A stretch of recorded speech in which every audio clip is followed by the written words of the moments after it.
Doctor Shyama Prasad Mukherjee की जयंती आज। श्यामा प्रसाद मुखर्जी की जयंती के अवसर पर यूपी भाजपा प्रदेश अध्यक्ष भूपेंद्र सिंह चौधरी, डिप्टी सीएम ब्रजेश पाठक श्यामा प्रसाद मुखर्जी की प्रतिमा की माल्यार्पण कर किया नमन। लखनऊ के श्यामा प्रसाद मुखर्जी अस्पताल के परिसर में लगी है प्रतिमा। भाजपा प्रदेश अध्यक्ष भूपेंद्र सिंह चौधरी का बयान। जन संघ के संस्थापक डॉक्टर श्याम प्रसाद मुखर्जी की जयंती पर हम यहाँ उपस्थित हैं। आज डॉक्टर श्याम प्रसाद मुखर्जी का जन्मदिन है। डॉक्टर मुखर्जी अपनी संस्कृति और संस्कार लेकर आगे बढ़े। कांग्रेस की सरकार में देश के बहुसंख्यकों के साथ भेदभाव किया। इसके विरोध में उन्होंने अपने पद से इस्तीफा दिया। इसके बाद उन्होंने जनसंघ की स्थापना की। कांग्रेस ने जो भाजपा में कश्मीर को तोड़ा, जिससे देश में अराजकता पैदा हुई, कांग्रेस का विरोध डॉक्टर श्याम प्रसाद मुखर्जी ने किया, जिसके बाद उन्हें जेल में डालने का काम कांग्रेस ने किया था। आज जिस प्रकार से कांग्रेस के लोग संविधान को लेकर देश में भ्रम फैलाने का काम कर रहे हैं, देश की जनता ने इन्हें इनकार आईना दिखाया है। उप मुख्यमंत्री ब्रजेश पाठक का बयान। आज डॉक्टर श्यामा प्रसाद मुखर्जी का जन्मदिन हम लोग बड़े धूमधाम से मना रहे हैं। जनसंघ काल से अब तक भारतीय जनता पार्टी उनके विचारों को जन जन तक पहुंचाने का काम कर रही है। देश के अन्य राज्य जैसे जम्मू कश्मीर में उनके अधिकार मिले हैं। श्यामा प्रसाद मुखर्जी साधारण व्यक्ति थे। देश की आज़ादी के बाद जब सरकार बनी, भारत के आन बान शान को बरकरार रखने के लिए उन्होंने इस्तीफा दिया। प्रदेश की जनता से मैं कहना चाहता हूं कि भारतीय जनता पार्टी श्यामा प्रसाद मुखर्जी के मार्ग पर चलकर देश को मजबूत करने का काम करेंगे। पंडित श्यामा प्रसाद मुखर्जी जी की जयंती को बड़े धूमधाम के साथ हम सब मना रहे हैं। पंडित श्यामा प्रसाद मुखर्जी जी आधुनिक भारत के शिल्पकार थे। जम्मू कश्मीर भारत का अभिन्न हिस्सा बना रहे, धारा 370 समाप्त हो, उसके लिए अपने प्राणों की आहुति देने का काम श्यामा प्रसाद मुखर्जी जी ने किया। और उन्हीं की प्रेरणा की बदौलत जनसंघ काल से अब तक भारतीय जनता पार्टी लगातार देश के अंदर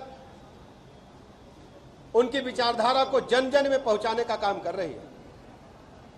आज हम कह सकते हैं, माननीय प्रधानमंत्री नरेंद्र मोदी जी की अगुवाई में धारा 370 पूरी तरह से निष्प्रभावी हुई है। देश के अन्य राज्यों की तरफ जम्मू कश्मीर के लोगों को भी उनको अपने अधिकार मिले हैं। जम्मू कश्मीर में जिस ढंग से 2 प्रधान 2 निशान 2 विधान थे, उनको पूरी तरह से समाप्त करने का काम माननीय मोदी जी ने किया है। पंडित श्यामा प्रसाद मुखर्जी जी असाधारण प्रतिभा के व्यक्तित्व के धनी आदमी थे। 33 वर्ष की उम्र में ही कलकत्ता विश्वविद्यालय के वाइस चांसलर बने थे। और देश की आजादी के बाद जब सरकार बनी, भारत माता की आन बान शान को बरकरार रखने के लिए नेहरू जी के मंत्रिमंडल से उन्होंने इस्तीफा देकर के जन जन में भारतीयता की अलग जगाने का काम किया था। ऐसे महापुरुष की जयंती के अवसर पर हम पूरे प्रदेश वासियों को बहुत बहुत बधाइयां और शुभकामनाएं देते हैं।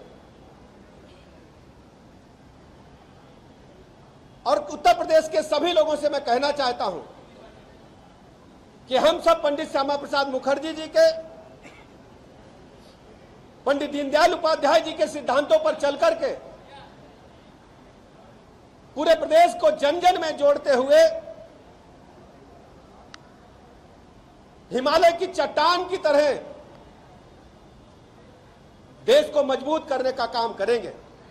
इन्हीं शब्दों के साथ मैं आप सबका हृदय से आभार प्रकट करता हूं। विशेष रूप से आभार प्रकट करता हूं अपने प्रदेश अध्यक्ष